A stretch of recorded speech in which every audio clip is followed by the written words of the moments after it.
गांव में निर्मल अपने दो जुड़वा बेटे सोनू और मोनू के साथ रहती थी। सोनू बहुत ही मोटा और बौना था, जबकि मोनू पतला और लंबा था, जिसकी वजह से मोनू हमेशा ही घर में रहता था।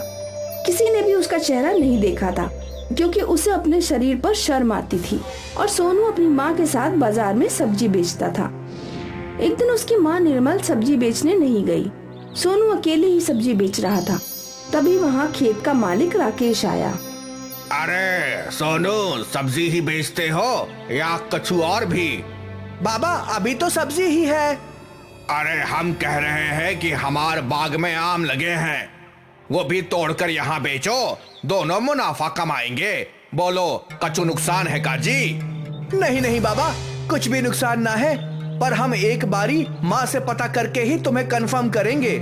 ठीक है, बता देना, लेकिन थोड़ा जल्दी ही जवाब देना, नहीं तो किसी और को दे देंगे। राकेश ये बात कहकर वहाँ से चला गया। शाम को सोनू ने अपनी माँ को जाकर ये सब बताया। माँ, वो राकेश बाबा आए थे और उन्होंने कहा कि हम उनके बाग के आम उनसे खरीद कर बाजार में बेच दें और मुनाफा आपस में बांट लें।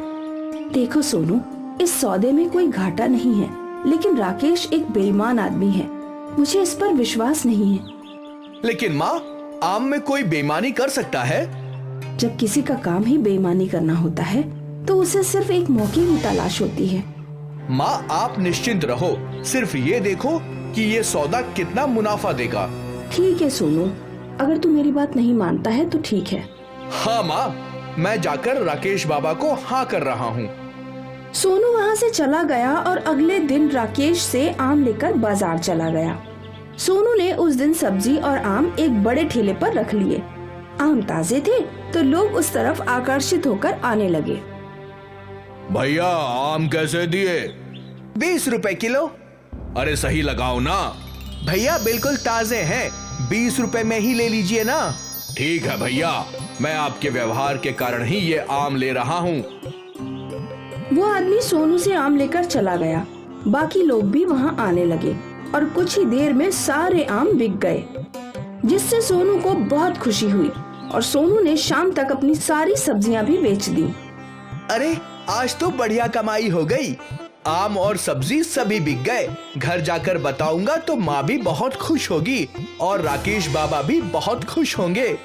तभी सोनू ने देखा कि राकेश उसकी तरफ आ रहा है। सोनू, तूने सारे आम बेच दिए और कछु खबर तलक ना दी? बाबा अभी अभी तो सारा माल बेचकर निपटा हूँ, आपके पास ही आ रहा था। लाओ दिखाओ तो कितने के बिचे सारे आम, तनिक हम भी पहले लक्ष्मी के दर्शन कर लें। सोनू ने राकेश को पैसे दे दिए। ये क्या है जी, कुल 500 रुपए?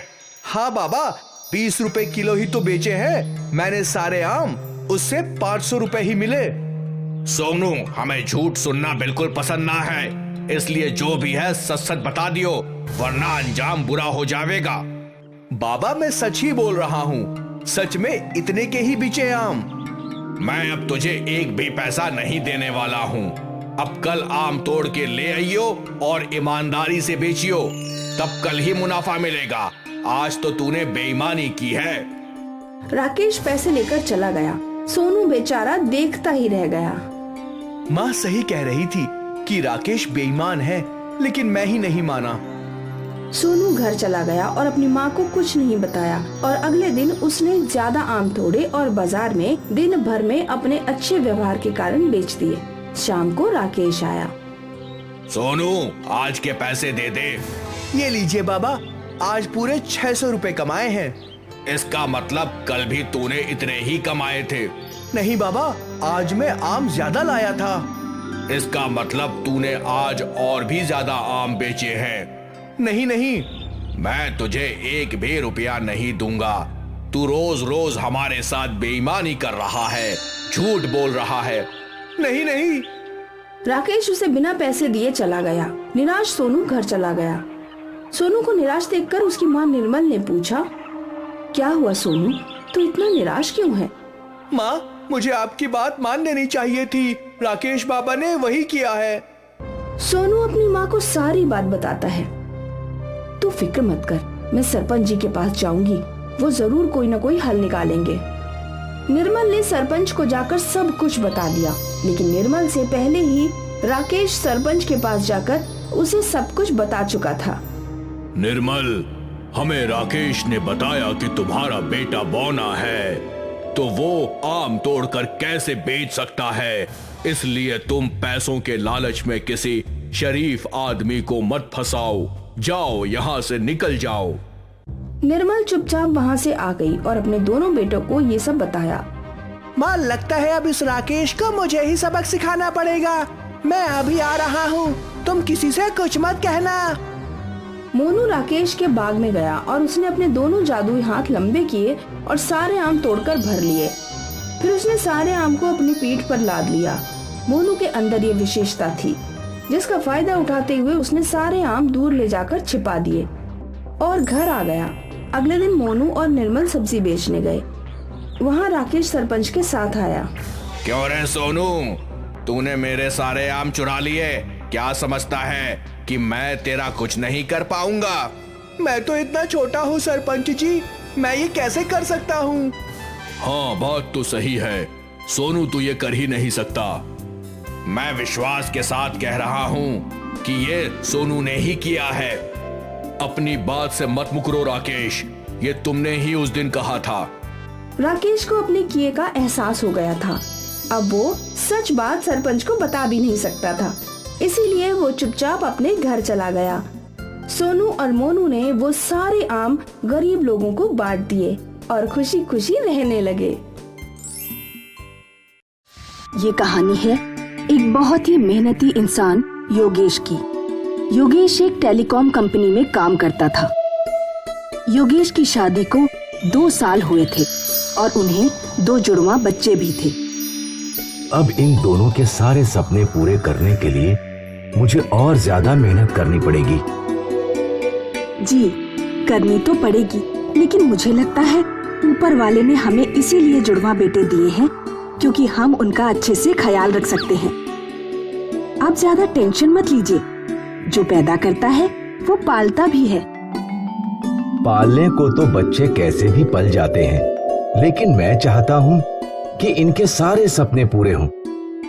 जरूर होंगे, आप इनके बारे में सोच जो रहे हो। बस इस दिन से योगेश ने और मेहनत करना शुरू कर दिया। वो सुबह 7 बजे घर से निकल जाया करता था और रात को 11 बजे लौटा करता था। बच्चे सो गए क्या? जी, वो कहाँ इतनी देर जागते हैं। अच्छी बात है, कम से कम उन्हें तो आराम मिल रहा है। योगेश बहुत कम अपने बच्चों को देख पाता था। सिर्फ संडे ही ऐसा दिन था जब योगेश अपने बच्चों के साथ बिताता था। अरे सविता, ये देखो, अर्नव तो चल रहा है। मुझे पता है, वो पिछले 3 दिनों से पकड़ पकड़ कर चल रहा है। अरे वाह! योगेश अपने बेटे को चलता देख खुश था। इसी तरह योगेश की जिंदगी के 10 साल बीत गए। अब योगेश की खुद की एक कंपनी थी, लेकिन उसके पास अभी भी अपने परिवार के लिए समय नहीं था। अब तो हम अमीर बन गए, अब तो आप हमारे लिए समय निकाल ही सकते हैं ना? सविता, मैं चाहता हूँ कि मेरे बेटों को दुनिया की हर खुशी मिले। मैं ये सब उनके लिए ही तो करता हूँ। क्या फायदा ऐसे काम का जो आप अपने बेटों से मिल ही ना पाए। पहले कम से कम आप संडे घर पर रहते थे, अब तो वो भी नहीं। पहले मैं दूसरों के लिए काम करता था, अब खुद के लिए। ये सब मैं अपने बेटों के लिए ही तो कर रहा हूँ, ताकि उनकी जिंदगी आराम से बीते। आपके बेटों को ये ऐशो आराम नहीं, बल्कि आपका समय चाहिए। मैं कहाँ मना कर रहा हूँ, लेकिन आप समय निकाल भी तो नहीं रहे। सविता अक्सर योगेश से इस बात पर बहस करती थी।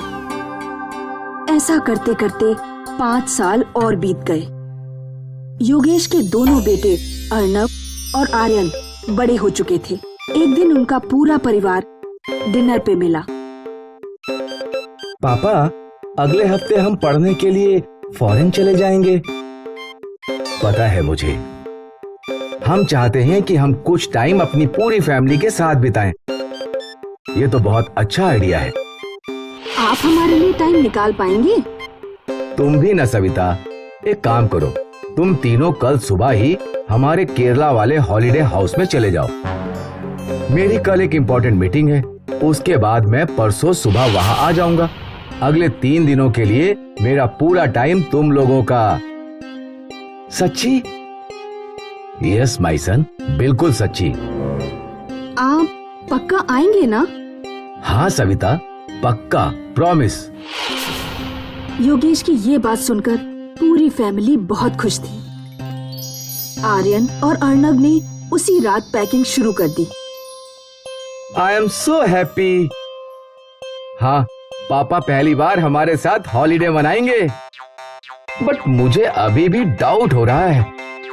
इतना मत सोच, उन्होंने बोला है तो वो जरूर आएंगे ना। हाँ। यहाँ सविता अपने रूम में पैकिंग कर रही थी।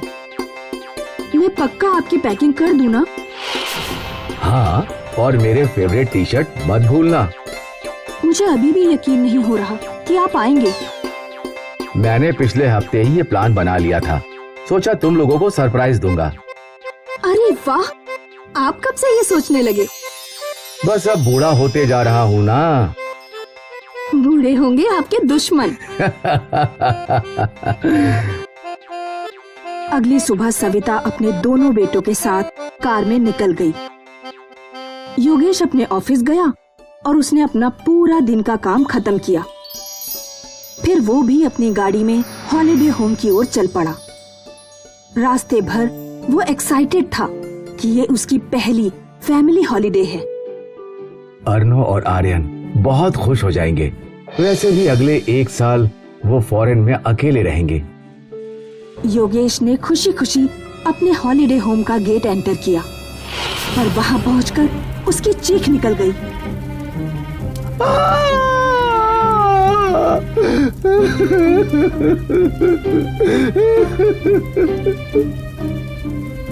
आसपास पुलिस वाले जमे थे और पूरा घर जल चुका था। सर, अभी 2 घंटे पहले ही यहाँ गैस सिलेंडर फूटा।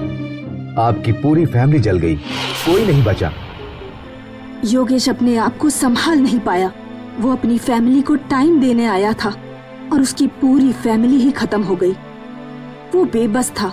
अब उसके करोड़ों रुपए भी उसकी फैमिली उसे लौटा नहीं सकते थे। योगेश के कमाए हुए करोड़ों रुपए आज उसके लिए बेमतलब थे।